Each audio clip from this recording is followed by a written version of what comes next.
I started to talk about the kids that were doing the rap song. Well, they were also doing skip rope, and we asked them, how might we get you to learn the math tables?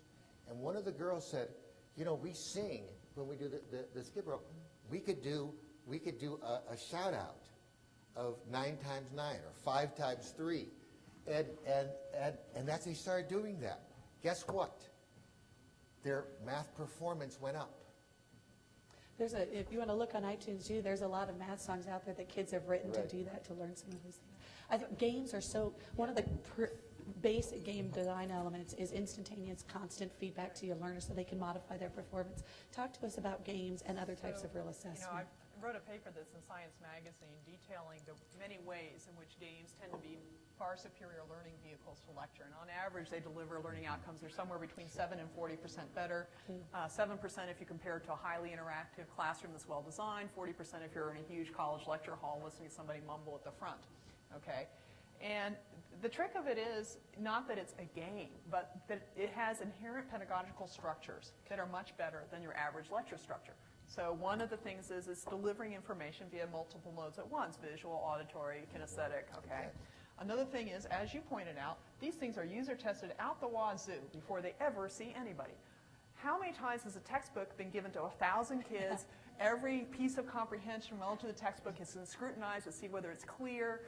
Different examples have been inserted to make sure it's even more clear. It's been user tested again and again and again. That thing doesn't happen in the textbook world, okay? It happens in the game world. So you find that the necessity of having some sage on the stage guide the students along becomes almost zero, because most of the conceptual problems, most of the issues, most of the obstacles people run into were engineered out from the start. Okay, most problems people have with content are common problems. Most misconceptions are common misperceptions. And the ones that haven't been engineered out, those are 1 in 100,000 issue that someone has, there are user forums, there are communities of co-learners. They're all talking to each other, helping each other figure this thing out. And these types of structures, the immediate rewards is another thing. Every little thing you do, you're rewarded some more. I mean, you just want to keep going. That's the addictive part of the game. I want to just interrupt, and I think sometimes we have the misnomer that reward means a sack of gold, right? And oftentimes learning is its own reward. You've achieved a competency, and that's the same thing that happens in the classroom. Doesn't mean I have to give you a gold star every time you get something but you know you can do it now. You know that you can do it now, and that's often its own reward. Sometimes the project itself is its reward, and we create that, and that we create the steps within the project. So in week 2, we are looking at what we've done so far in an active, in an interactive way. The reward is, hey, someone got what I said, or I did complete that task. So listen, one of the biggest issues that we have at SC is we're stuck in this, because we're on a semester system, we're stuck in 15 weeks. Exactly. We've actively tried to, much to the consternation of all of the administrators at the school, break it down into modules, some of which horribly to them overlap semesters, but that it enables us to, not everything should be 15 weeks. So that we actually kind of create a structure so the students can get evaluations and evaluate their own work more frequently, as well as culminate and move on. And it also assumes that all students are learning at the same pace. Right, and that's another thing that games or software allow you to do, is you can learn at your own pace. You can practice something 100 times. Teacher can't, as those pointed out earlier, teacher can't go through it over in class 100 times, but you can practice it on your own 100 times, get it right. The results of this question, I think, speak exactly to this. Well, could we take a look at Trish, on the bar chart on that? Not that I think these really divvy up that way. I learn in all of these ways. Absolutely. We all learn it, Absolutely. Yeah. So it looks like the most common responses with 43 and 49 were reading or interactive. Interactive, what a shock. Yeah, when we're in a room full of people, I think appreciate by the that. way, we won't ask you anything because we don't want to interact.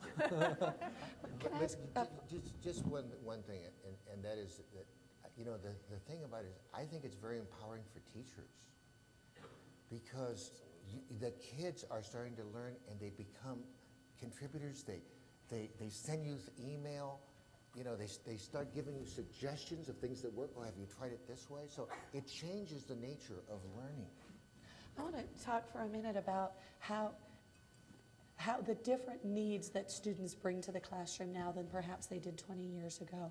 And Jonathan, when we were chatting the other day, you said something I thought clarified it so well. You said that students now are bombarded with information because they have access on their hip and the phone, they can get it whenever. It's not about getting information. They're bombarded with information. What they're not good at is specifying what it is that's important on a specific project. And the example you gave me was in what you're doing and teaching them to create documentaries. They want to go and create a documentary that has all the information about everybody and everything anybody could possibly say, because they're not good at discerning what's the relevant message.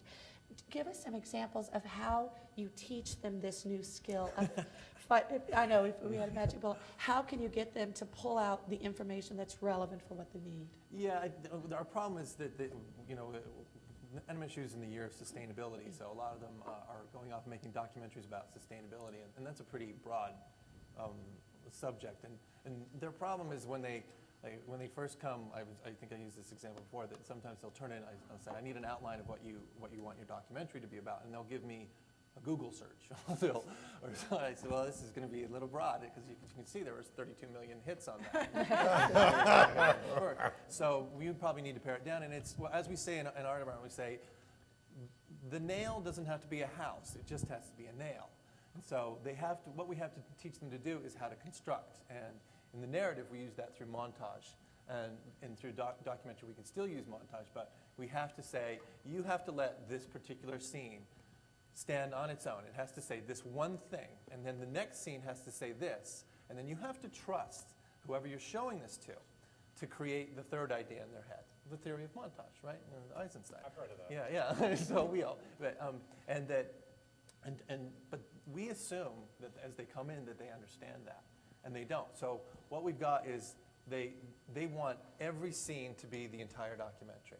So they want my whole interview with this particular expert has to encompass the whole idea of my documentary. And that's how we have to sort of break them down. No, you just have to get this piece of information from that, or this piece of information from the next person, or this shot of this. And so, yeah, I mean, that's sort of how it breaks down into that, is that they come with too much information. I have my eye on my iPhone, and I know that we're already short on time, and I'd like to give each of you just a minute to, that's right.